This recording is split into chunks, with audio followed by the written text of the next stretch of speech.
Hey folks, welcome to another episode of Hayden Be Grilling. Now, tonight we're going to grill up some steak. Nothing fancy, but this is a very good way for steak night. So, let's get started.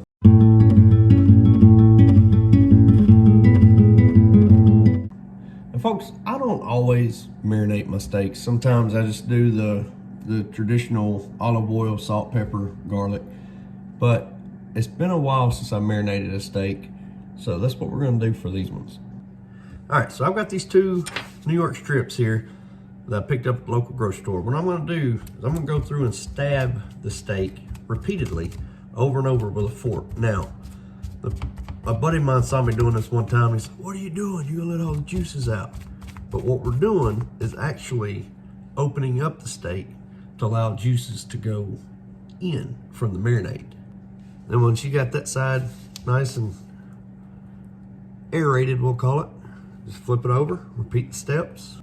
All right, so now that we've got them nice and poked, we're gonna take our steaks and we're gonna put them into now I got a gallon size Ziploc bag. Set steaks into there.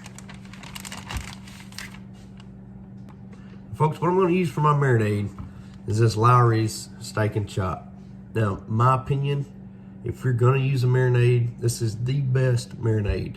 It's so full of flavor. It's got a nice bold flavor, but not too bold. Great all around flavor. So we're just gonna open the lid here, and then I'm going to just pour this marinade all over the top of the steaks. I'm using one whole bottle for 2 steaks because I want those steaks to get nice and saturated. And now we're gonna seal our bag up. We're gonna put this in the refrigerator. And that's gonna be the hardest part, right? Because after a few hours, every time you go to the fridge and open it, you're gonna be able to smell this marinade. It's gonna smell so good. You wanna go ahead and put them on the grill. But this is gonna sit in the marinade for a full 24 hours. Hey folks, so our steaks are still marinating, getting real close time to fire up the grill. But I wanted to, this is also gonna be a showcase video. I was reached out by a promotion specialist from Amazon asking if I'd be interested in this InkBird thermometer. So, of course, I said yes.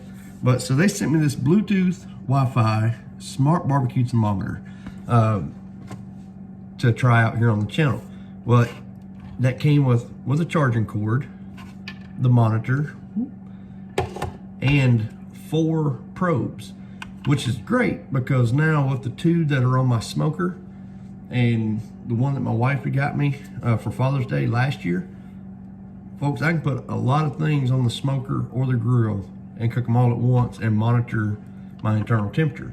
But back to this InkBird, it came with this instruction manual and very easy to follow. Now I can't show you how it looks on the phone because my phone is what I use to record, but I just, very simple, follow the steps.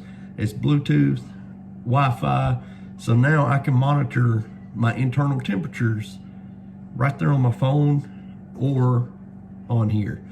So I'm excited to test this dude out and see how it works. All right, folks, so we moved out to the grill. Now I went ahead and turned it on. I'm using my gas grill. I lit one side to full heat, high heat, and I'm only going to cook on the one side.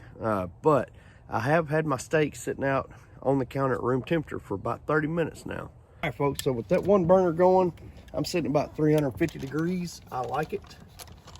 So I'm gonna go ahead and put my steaks onto the grill.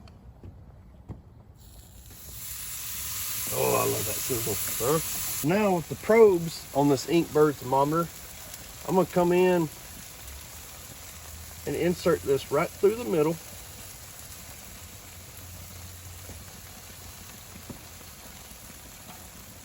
I'm gonna do the same thing with this other one here. Insert the probe.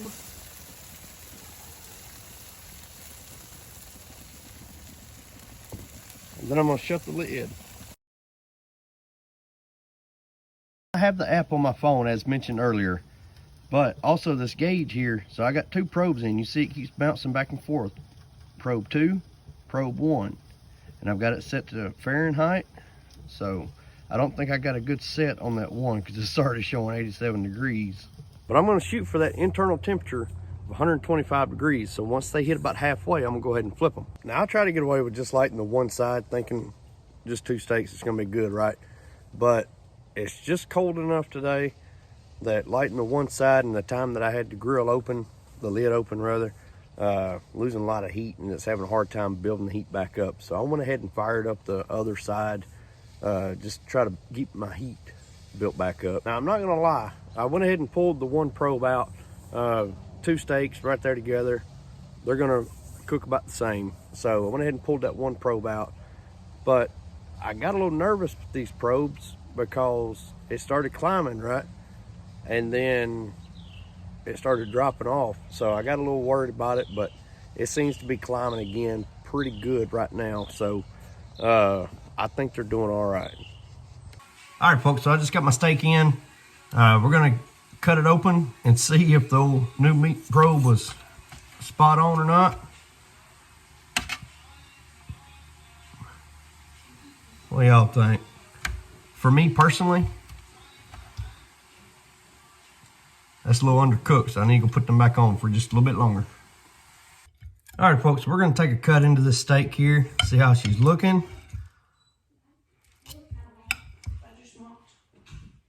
And I believe that's right on the money. All right, let me go taste test on the old steak.